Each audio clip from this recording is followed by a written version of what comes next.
I wasn't originally going to make this video until Joker 2 came out with Harley Quinn played by Lady Gaga. However, that movie is coming out in October, and I wanted to make this video now. We've been ranking live-action Batman villains for a few weeks now, and links down below to the playlist of me doing so. So instead of waiting until October to actually rank Harley Quinn in live-action, we're going to do it now, but likely make an update video when Lady Gaga as Harley Quinn appears. But even without her, we still have quite a bit of live-action Harley Quinn, surprisingly. Also, before we start, I want to give an honorable mention to Barbara Kean from Gotham, played by Aaron Richards. This character has some pretty clear shades of Harley Quinn. In fact, the character was considered to become Harley Quinn. But those plans were scrapped by Season 4, and instead the character followed the path of her comic book character. Or at least, inspired by the comic book character. It was still pretty different. They also considered turning her into Magpie for some reason. Anyways, I don't think I can count her as a Harley Quinn since technically she never became Harley Quinn. Although it was still considered, and there were some shades of the character in Barbara, who is, by the way, a pretty cool character in her own right. Therefore, even though I don't think she really deserves a spot on the list, because, like said, she isn't technically Harley Quinn, she does deserve at least a mention in the video. Because if I was counting the character, she would be very high up. In fact, she might even be number 1. I did include Ecco from that show, who also is technically not Harley Quinn, but she is a clearly inspired homage to Harley Quinn, much more than Barbara was. Anyways, let's begin.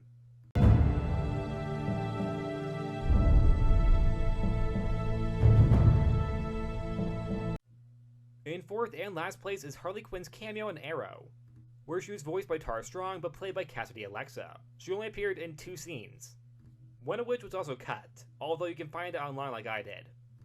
This is of course last, since like Catwoman and Riddler, who also cameoed in shows, it's just a cameo that isn't meant to be anything more. Although I will say, I do think that of all the cameos we've so far been over, this is probably the most funnest, since she actually talks and has a semi-role in the actual episode itself. It's a joke, but it's still a role itself. I mean, at least more than Riddler and Catwoman, who cameoed on Titans and Birds of Prey. Tara Strong is also always a great Harley Quinn, even if she only has 2 lines. The character would also be mentioned on Batwoman, where it was said that she was a psychiatrist for Kiki Roulette, as well as still an active villain. Although, yet again, those are only mentions, we never see the character. However, since they're in the same universe, it's still the same character. Therefore, what is mentioned about Harley on Batwoman is technically true of that Harley that's on Arrow. Either way, I suppose it was a fun cameo, but yet again, nothing more than that.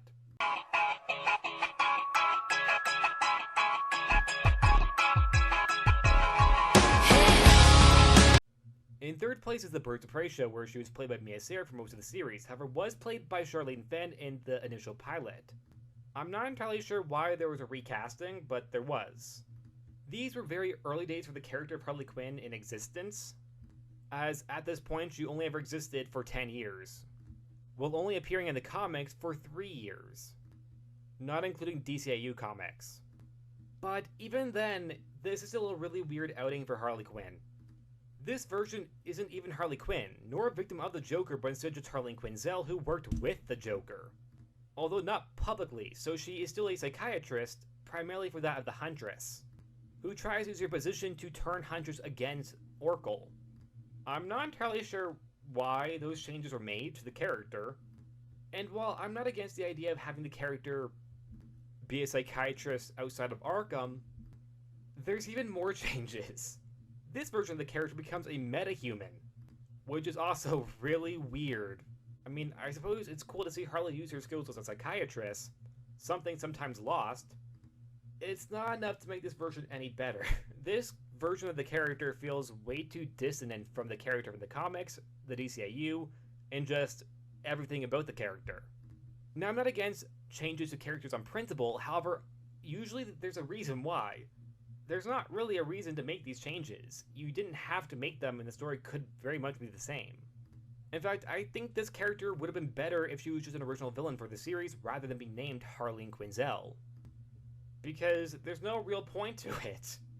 She doesn't need to be Harley Quinn, which is surprising, since Harley Quinn is usually a very distinct character, And if this character is not distinct enough to be Harley Quinn, then I think that's very telling that it's not Harley Quinn. I also apologize if you heard my dog barking. I don't know if you did or not. But I'm not retaking that because that took forever to actually do.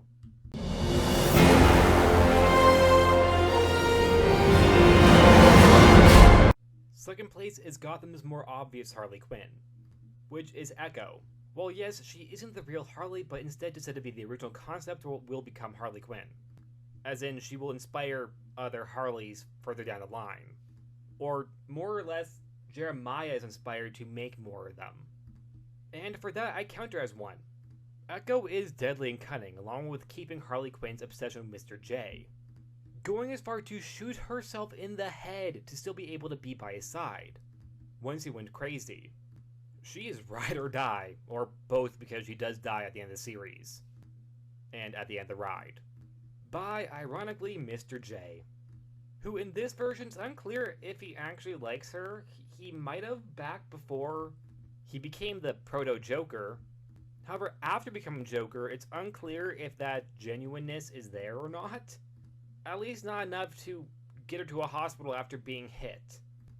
Although I suppose one could argue that it was a mercy killing since she was going to be dying in pain.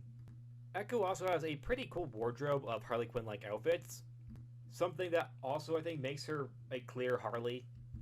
She isn't a psychiatrist, nor does she have the whole mad love storyline, but at the same time I think that this version of the character is still a pretty decent idea of Harley. Not necessarily Harley herself, but perhaps the concept of what Harley could be. Or at least what Harley is to the Joker. I do prefer solo Harley, but I also do think that this version of Harley does work, or Ecco does work. In fact, I would actually really like to see Ecco in the comics.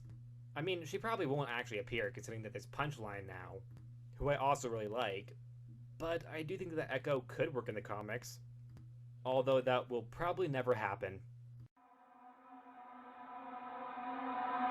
All my friends are heathens, take it slow. And number one is, of course, Margot Robbie. People have different opinions on this character. However, I really like her. The character has a very strong, nice, crazy girl vibe. She starts off as a villain, but has a kindness to her. The only thing that kind of ruins that is that it was said that she was an accomplice to the murder of Robin, turning her into a kid killer. However, that was only ever said in writing, so I choose to ignore it.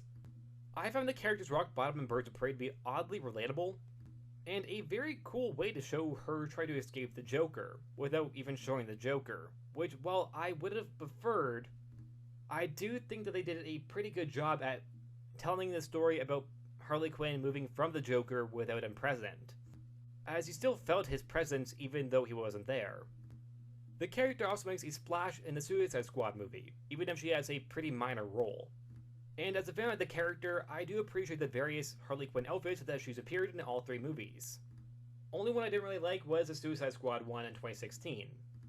And I wasn't the only one, Margot Robbie herself didn't like it. And that's my list, at least until Gaga Harley shows up. And maybe that will completely shuffle this entire thing. Also, yet again, you do not need to agree with my list, you can absolutely hate it. And leave your own list down below in the comments. However, that is it. Like always, please like, subscribe, and I'll see you guys next time. Bye!